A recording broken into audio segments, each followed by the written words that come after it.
კოლეგებო, მოგესალმებით, მივესალმებით ამ სრეს საზოგადოებას, საპროცედურო საკითხთა კომიტეტის ხმებას გახსნილად ვაცხადებ.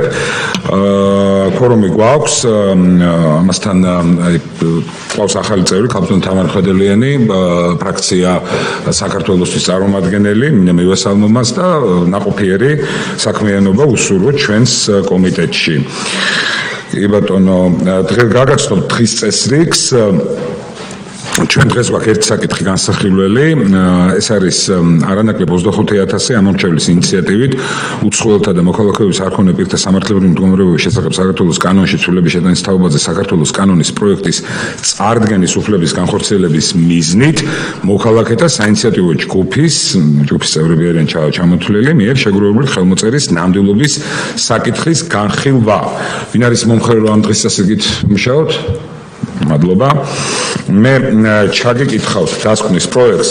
წარმოდგენილია ასევე თქვენ გაქვთ დარიგებული ინიციატივის შესახებ ჩვენი კომიტეტის მიერ განხორციელებული კვლევის შედეგები, რომლის შესაბამისად იმ საკანონმდებლო ცენს, რომელიც 25,000 ხელმოწერას გულისხმობს, სამწუხაროდ ამ ინიციატივის ფარგლებში განხორციელებულმა ხელმოწერებმა ვერ გადაალახათ და ეხლა მე გაგაცნობთ მიზეზებს, რომელსაც დასკვნის პროექტის სახით წარმოგიდგენთ და შემდგომ უკვე კენჭისყრით ამ დასკვნის პროექტს.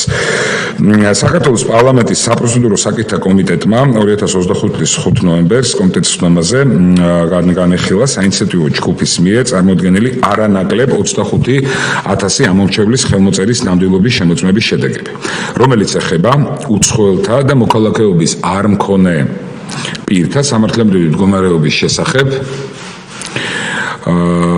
საქართველოს კანონში ცვლილების შეტანის თაობაზე საქართველოს კანონის პროექტის საკანონმდებლო ინიციატივის წესით წარდგენის უფლების განხორციელებას. საქართველოს პარლამენტის რეგლამენტის 123 მოხდის მე-6 პუნქტის შესაბამისად ხელმოწერების შესაგროვებლად პარლამენტის საპროცედურო საკითხთა კომიტეტის მიერ დადგენილი ფორმის თითოეულ ფურცელზე ხელმოწერების სისწორისთვის პასუხისმგებელი პირი აღნიშნავს ამომრჩევლის შემდეგ მონაცემებს: სახელს, გვარს, დაბადების წელს, თვესა და რიცხვს, მისამართს, პირად ნომერს, ტელეფონის ნომერს, ხელმოწერის თარიღს. ამ მონაცემებს ხელმოწერით ადასტურებს ამომრჩეველი. სულ წარმოდგენილია 44,602 ამომრჩევლის ხელმოწერიდან, ეს არის 3,020 ფურცელი და თქვენ შეგიძლიათ ნახოთ, ესა ფიზიკურთასაც წარმოდგენილი, საკმაოდ შრომატევადი საქმე და სამუშაო იყო ჩვენი კომიტეტისთვის, თუმცა ჩვენი კომიტეტის სპეციფიკა მათ შორის გულისხმობს სწორედ მსგავსი ინიციატივების ჭრილში ამ პროცედურის გავლას იმ ხელმოწერების რაოდენობა, რომელიც არ შეიცავდა სრულიად არ შეიცავდა მითითებულ მონაცემებს. ამან შეადგინა 15,661 ხელმოწერა. საქართველოს პარლამენტის რეგლამენტის 123 მოხდის მე-12 პუნქტის ბ-პუნქტის შესაბამისად ბათილად მიიჩნევა ყველა ის ხელმოწერა, რომელიც არ შეიცავს 123 მოხდის მე-6 პუნქტით განსაზღვრულ მონაცემებს. გარდა ხსენებულისა, საქართველოს პარლამენტის რეგლამენტის 123 მოხდის მე-6 პუნქტის შესაბამისად ხელმოწერების შესაგროვებლად პარლამენტის საპროცედურო საკითხთა კომიტეტის მიერ დადგენილი ფორმის ყოველ ფურცელს ხელმოწერით ადასტურებს ხელმოწერების შეგროვებისთვის პასუხისმგებელი პირი, რომელიც პასუხისმგებელია ხელმოწერის სისწორისთვის და პასუხს აგებს მათი გაყალბებისთვის. თითოეული პასუხისმგებელი პირის ხელმოწერა უნდა დამოწმდეს სანოტარო ბიუროში, ამასთანავე ერთ მუნიციპალიტეტში ხელმოწერების შეგროვებისთვის პასუხისმგებელი პირის ხელმოწერის სანოტარო წესით დამოწმება საკმარისია ერთხელ. მის მიერ ხელმოწერით დადასტურებული ყველა სხვა ხელმოწერების ფურცელი იმავე მუნიციპალიტეტის სანოტარო წესით დამოწმებას აღარ საჭიროებს. შემოწმებისას დავადგინეთ, რომ 6,690 ამომრჩევლის ხელმოწერა არ არის დადასტურებული ან დამოწმებული აღნიშნული წესის გათვალისწინებით. საქართველოს პარლამენტის რეგლამენტის 123 მოხდის მე-12 პუნქტის ქვეპუნქტის შესაბამისად ბათილად მიიჩნევა ყველა ხელმოწერა, რომელიც 123 მოხდის მე-6 პუნქტით დადგენილი წესით არ არის დადასტურებული ან დამოწმებული.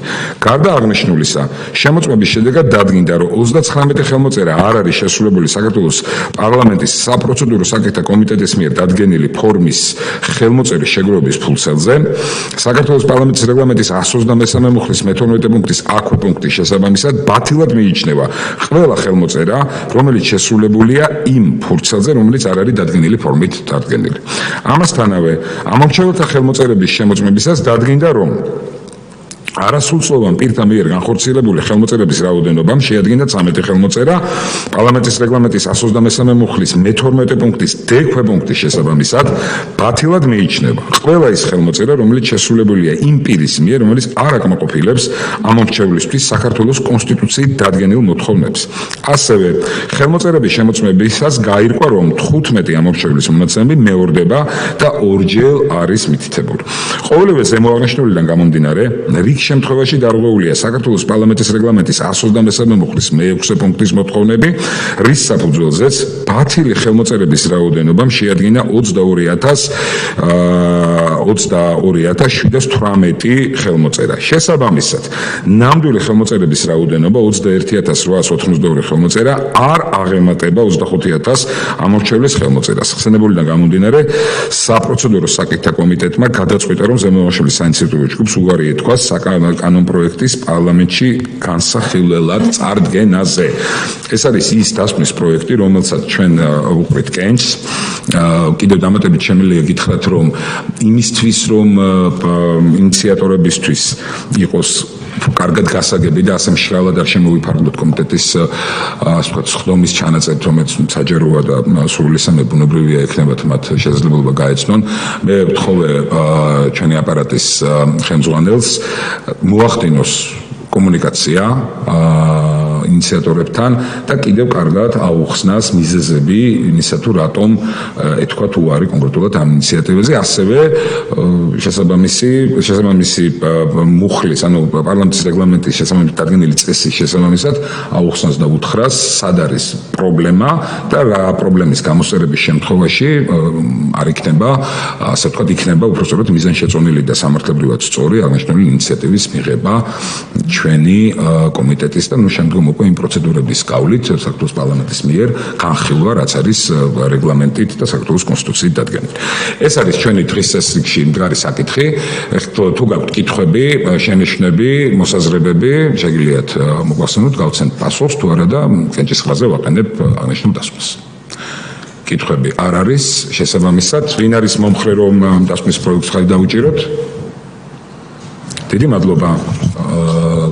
მიღებულია დღესასწაულში აღნიშნული საკითხი გადაწყვეტილია, სტომა დახურულია. მადლობა.